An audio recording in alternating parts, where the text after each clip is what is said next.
Students, तो ये 12th class का फुल रिवीजन टेस्ट 4 है जो मैथमेटिक्स का जो 10th नवंबर को हुआ है। तो इसके जल्दी से हम सॉल्यूशंस कर लेते हैं। तो फर्स्ट हमारे पास है reflexive R relation R 1 1 2 2 3 3 1 2 defined on the set 1 2 3।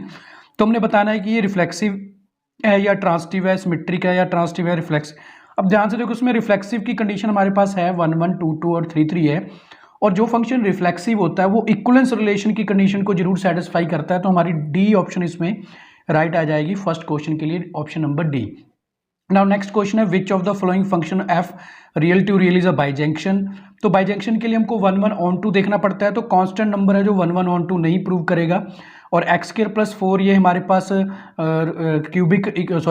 Quadratic equation होने के कारण ये रियल फंक्शन में हमको नई वैल्यू देगी। और F of x 8x minus 3 ये हमको दे सकता है, बट लॉग एक्स और ये भी हमको रियल वैल्यू नहीं देगा।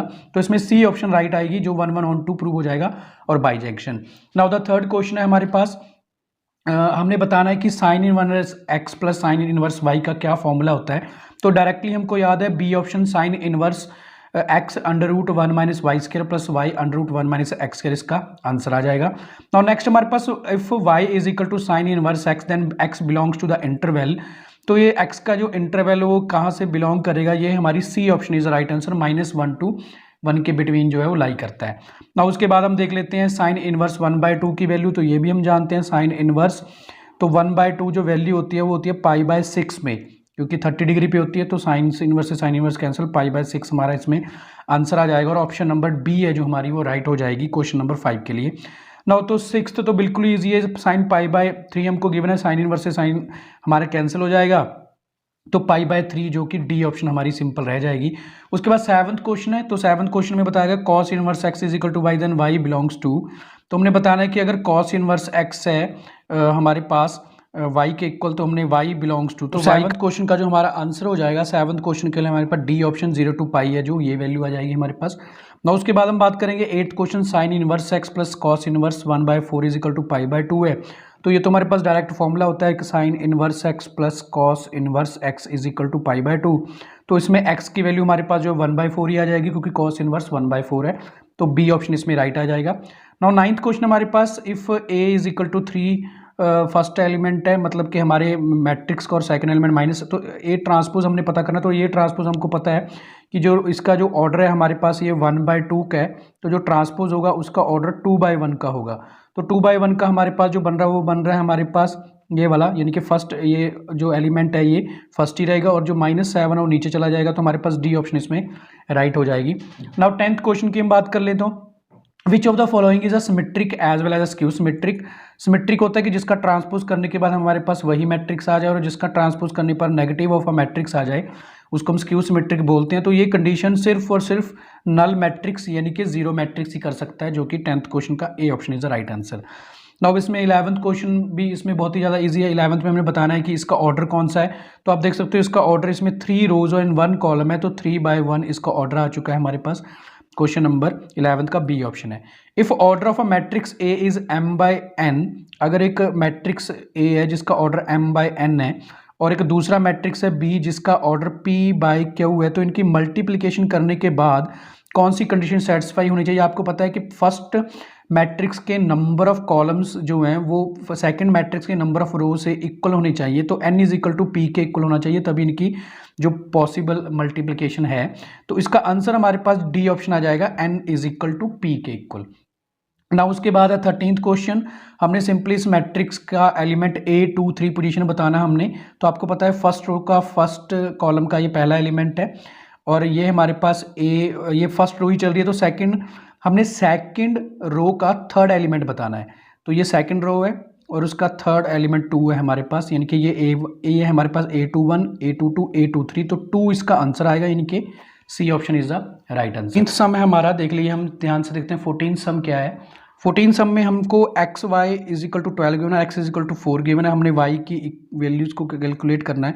तो बहुत ही ईजिली हमारे पास इसमें एक्स की वैल्यू 4 आ जाएगी, एक्स वाई हमको इसमें 12 के इक्वल है, तो हमारे पास बन जाएगा 4y इज इक्वल टू 12, और y की वैल्यू हमारे पास यहाँ पे 3 आ जाएगी, 4 3 12। तो बी ऑप्शन इसमें राइट हो जाएगी क्वेश्चन नंबर 14 के लिए, बी ऑप्शन।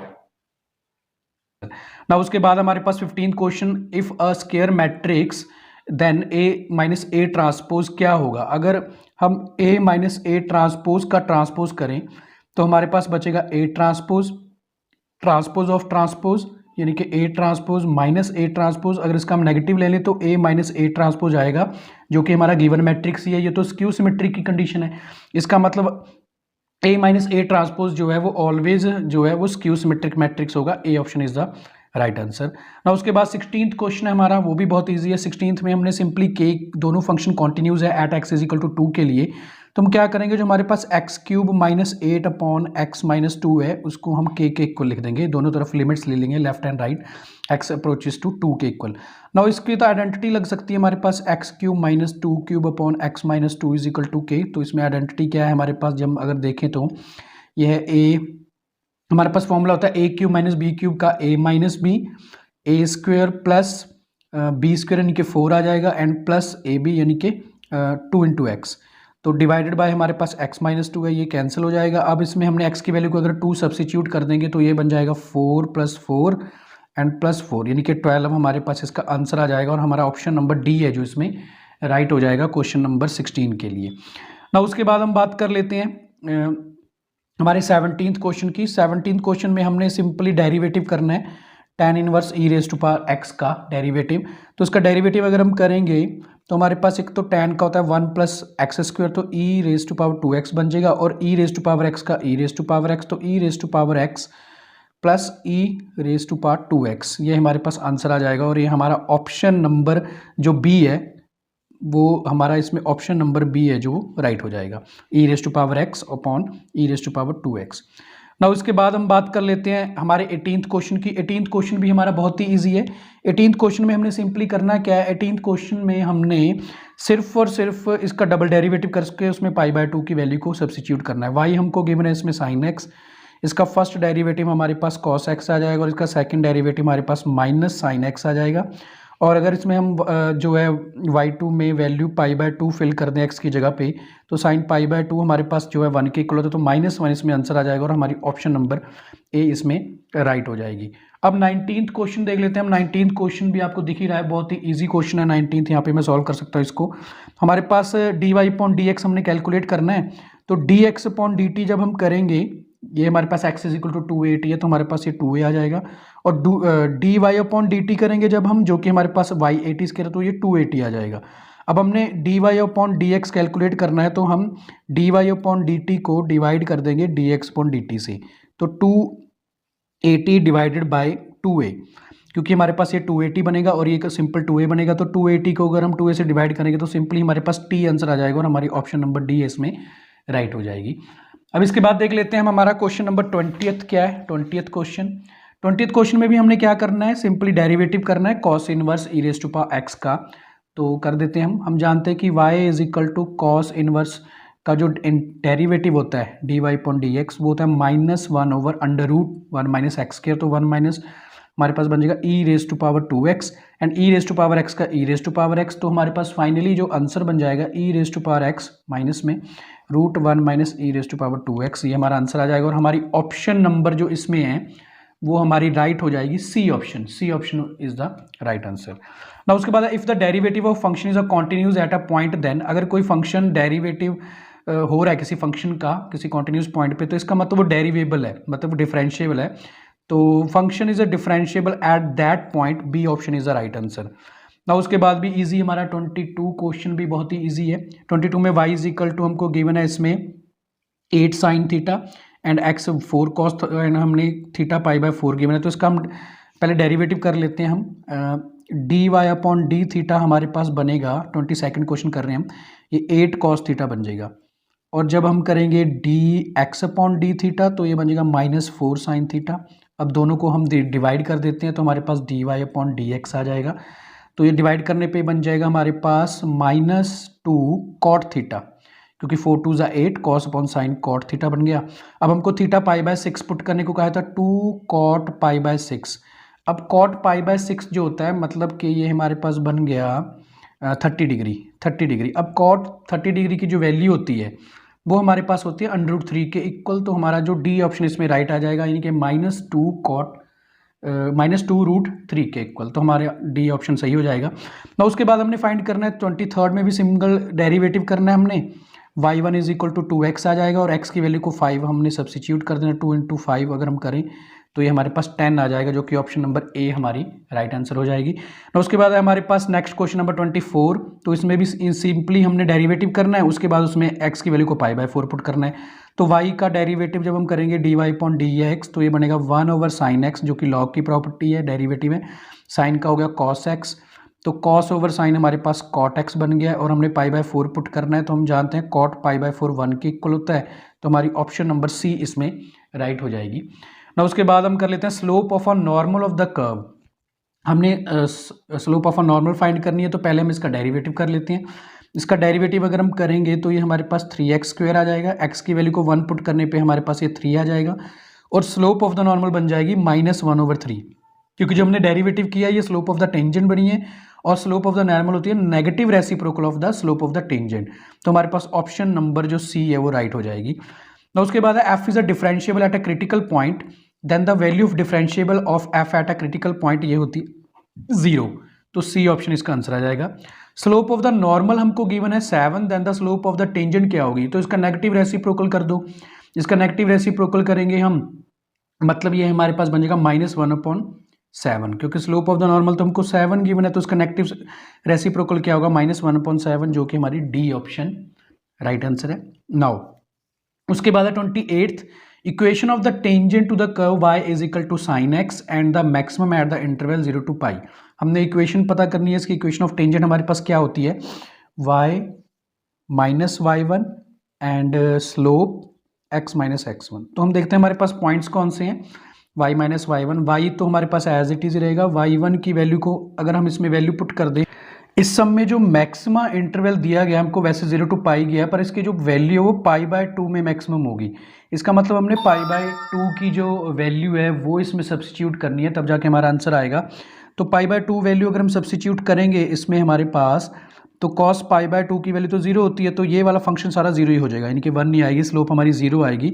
और y1 है जो हमारा, वो साइन π/2 होने के कारण 1 हो जाएगा, तो y1 हमारे पास जो आएगा, मतलब कि y - 1 is equal to slope 0 आ जाएगी, तो x माइनस जो भी हो हमारे पास यहाँ पे 0 ही बन जाएगा, तो y - 1 इज इक्वल टू 0, ये हमारे पास इक्वेशन बनेगी, जो कि option number C is the right answer. इसमें 0 to π हमको इंटरवल गिवन है, पर आपने मैक्सिमम वैल्यू π/2 ही लेनी है इसमें। If a vector and b vector two adjacent sides of a parallelogram then the area of a triangle is equal to, तो ये हमारे पास b ऑप्शन है, 1/2 a vector cross b vector के equal. If A, B, C are the three edges of a rectangle parallelepiped, the volume of the rectangular is parallelepiped is equal to, तो volume उसका किसके equal होगा, या triple vector triple product के बराबर, यानी कि डी ऑप्शन है। अब हमने प्रोजेक्शन पता करनी है ए की बी के ऊपर, तो सिंपली फॉर्मूला होता है A vector upon B vector upon B vector magnitude. तो हम पहले मल्टीप्लाई कर लेते हैं, a.b 3 × 1 हमारे पास 3 आ जाएगा इसमें सिंपली, एंड -1 × 4 -4 के इक्वल आ जाएगा, एंड 5 3 +15 आ जाएगा, ये +15। देन मैग्नीट्यूड फाइंड करना है हमने b का, तो ये हमारे पास आ जाएगा 1 + 16 + 9, तो ये हमारे पास बन जाएगा 14 - 3, ये हमारे पास हो गया -1, माइनस ऊपर तो हमारे पास 14 आ जाएगा 14, और नीचे हमारे पास बन जाएगा 26 √26, तो हमारे पास ऑप्शन नंबर डी इसमें राइट हो जाएगी, 14/26 के इक्वल। नाउ उसके बाद हमारा 32 क्वेश्चन बहुत ईजी है, इसमें सिर्फ हमने मॉडुलस फाइंड आउट करना है।